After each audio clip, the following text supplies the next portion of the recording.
I believe that humans are causing climate change. I believe we are on track for a 6th mass extinction.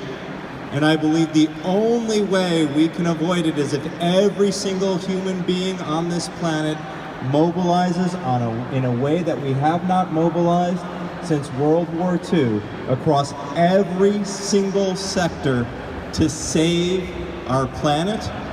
And as was said, it's not so much about saving our planet, but saving ourselves on this planet. We are Sustain Our Abilities. Somos el equipo de Sustain Our Abilities. We are Sustain Our Abilities. We are Sustain Our Abilities. Sustain Our Abilities. हम लोग Sustain Our Abilities से हैं. हम समझते Sustain Our Abilities. Credem că peste tot. Mother to sustain our abilities. We also believe climate change is the biggest issue. Tendrán que enfrentar las personas con discapacidad en el futuro. My disability is spinal muscular atrophy. I've had it all my life, but it's slowly progressive. So I need a lot of help. And I have attendants. My main attendant lives here with me. Climate change is not up for debate. It's a reality. I mean, like in one day, you'll have temperatures in the 80s, and a few hours later, it'll be in the 40s. That didn't used to happen 20 years ago here. The winters are getting worse, and the summers are getting hotter. Snow levels are getting deeper. If you are in the street on a day when it's 105 degrees and your battery runs out, you're literally gonna fry. Don't count on generators. You have to have them close enough to the house to reach, the cords to reach. But then you get all the fumes coming in through your open windows. It's not the time to be afraid. Now is the time to plan. Look to the long term. That's the only real solution for generations, for ourselves and generations to come. This is moving very, very quickly. And we didn't have any refrigeration we had no power for 6 months in my house. 6 months initially after the storm was gasoline in the cars. Days and days of waiting in line to get gasoline in your car and staying hours sleeping in your car to get $20 worth of rational gas. And everyone was so crafty and learning all these new tricks, and you would come home and you'd be like, holy crap, I have washing machine so I can do your laundry, and you have this. And so you were sharing and doing things and like talking to the neighbors, which you never ever talked to. And you would go out to the street as the sun would set and everything was calm. Everything, because it was like the old days. What were you going to do? You know, you're not going to watch TV. You're going to go home at night and maybe play some board games and talk and like. Hola, mi nombre es Mateo. En la escuela me han enseñado sobre el cambio climático y creo que debemos de cambiar nuestras acciones para no hacer más daño al planeta donde vivimos. Mateo, mi hijo, usa férulas, usa una silla. Buenas tardes, mi nombre es Roberto Collazo, mi edad es 37 años, del pueblo de Nahuabo, Puerto Rico. Mi lesión es T12. Buenas tardes, mi nombre es Luis de Jesús Sánchez, resido en el pueblo de Yabucoa, Puerto Rico.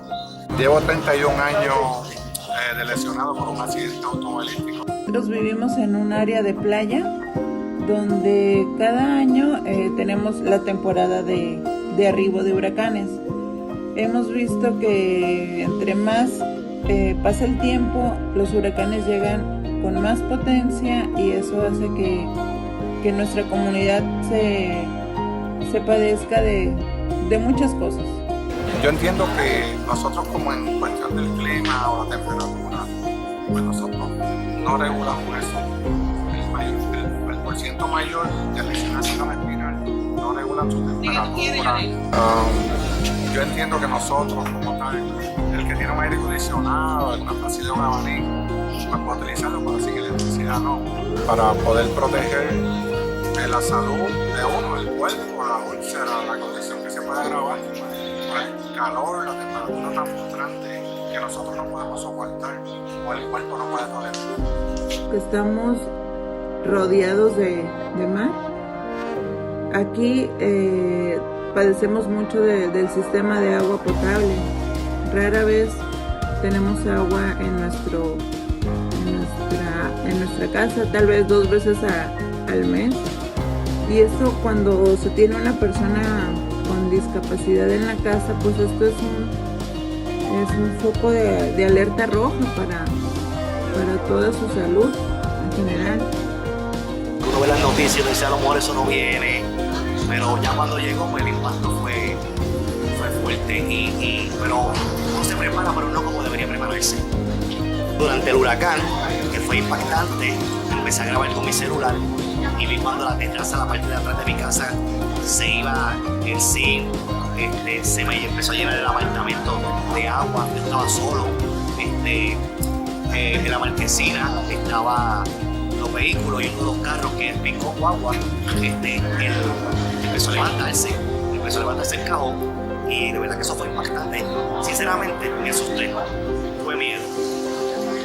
Cuando pasa un huracán fuerte, nos quedamos sin luz, hemos estado como más de 13 días sin luz, sin alimentos, porque las vías terrestres se paralizan, se derrumban. También la deficiencia del servicio de agua potable. Son muchos factores que a todas las personas nos impactan y más cuando hay alguna persona con alguna situación de vulnerabilidad, como es alguna discapacidad. Cuando ya el huracán pasa, que uno sale de la casa, ve el impacto total, donde no hay paso en las carreteras, donde la casa de uno está destruida, donde el ascensor, el elevador, se dañó porque el impacto fue bien fuerte, lo destruyó. Y tú miras alrededor y es impactante. Se entra mucho el agua para acá y pues tengo que batallar para subirme a los escalones o así para que no me entre el agua a la silla. Se hace mucho lodo y no puedo andar por aquí. La luz se va mucho. Me afecta porque luego como tenemos ventilado me acaloriza un poco. Pasado huracán en el día siguiente y términos de meses o años, o ahora actualmente, pues en el factor económico. A 2 años ya, luego de 2 años y pico, ¿verdad? Desde el huracán ya de María, todavía no me he recuperado económicamente, todavía el ascensor no me funciona. El impacto económicamente ha sido muy fuerte. Como lesionado del cordón espinal, queremos educar a las personas que puedan usar placas solares, es un motivo donde creo que puede ayudar mucho al planeta. This summer in particular has been really bad. And the fires have not been in my area here in Reno, Nevada. They've been coming from California, about 40 miles away, 40, 50 miles away.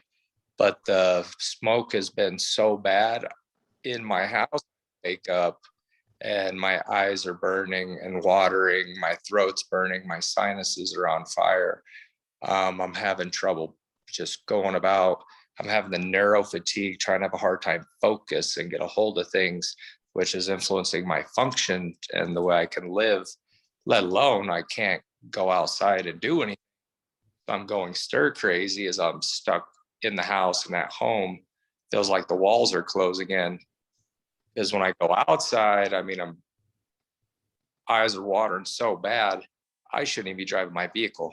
It's so dangerous, I can't even see, let alone just the adverse health effects of breathing in that thick smoke or the ash is actually falling in Reno from fires that aren't even nearby. That's how bad the winds have been or how bad those fires are actually causing the smoke in the area. And so pretty much all summer, I've just been stuck in the house. And that has been really, really hard on me mentally and physically. And, you know, just being a happy, smiley guy, just that's not going on when you're just stuck inside and you look outside and it looks like an apocalypse is going on. And so, like I said, I just had to stay at home and do the best I could for myself. Mm-hmm. And led to, I don't know, some bad sore throats, a lot of coughing, a lot of just, I felt sick, even though it was just, I know it was smoke inhalation, but there was nowhere to go. There was no way to get away from it, even being in the house. I had a very bad experience when I was, when the hurricane came on the 20th of September, because I was all by myself and I just got my leg cut off. The hurricane hit us hard. Where I live, the house is it's a cement house, but the water came into the windows, and I was for 3 days taking out water.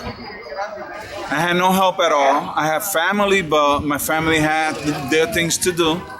So I just, little by little, day by day, taking out water out of my house. Climate change has really affected persons with disabilities in more ways than we can ever imagine. Many of them during flooding are left behind by their carers, and they are left without mobility aids. They are left behind without information of what was going on at a certain time. Persons with disabilities being left behind during the emergencies is really unfortunate. But their needs also need to be met. There are persons who need medicine, who need mobility aids, but people don't know because that's not what they're after at that point in time. They may have relief programs for those affected by such, but unfortunately, there is no consideration whatsoever for the needs of persons with disabilities. People with disability needs all these efficiency equipments for their life and their livings, because for example for him it's so much important because he depends on it. If we don't have any electricity, he can die. All his equipment, they have no batteries, and it's going to be a very difficult situation. And so I understand that yes, we need this kind of services for people with disability with the climate change. For example, he can stay here for a while with this temperature right now that is cool, but Puerto Rico is a very hot place. And going around every single day with these so high temperatures cause him fatigue. And it's very difficult to him being productivity in that situation. So also in the house, he's all the time with air conditioning, trying to help him to breathe a little better.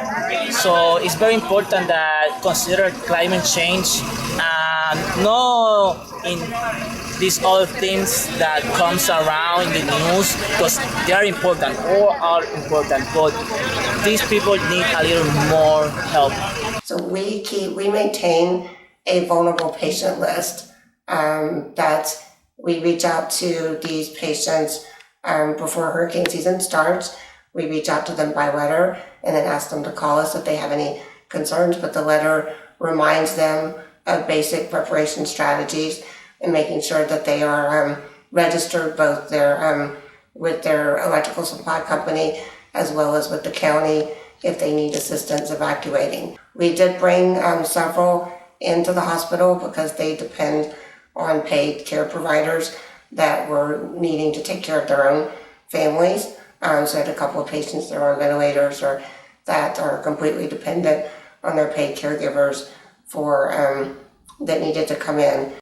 Right now, we have formed a group of persons with disabilities with interest who are going to start advocating and also educating people on climate change. Find out about a Day for Tomorrow event where we can all start taking action and start talking about the importance of saving ourselves and saving the climate. When society is in crisis, it's people with disabilities who will be the first to suffer and die. Visit us at sustainourabilities.org. Και ελάτε μαζί μας να γιορτάσουμε την ημέρα του αύριο στις 22 Οκτωβρίου του 2021.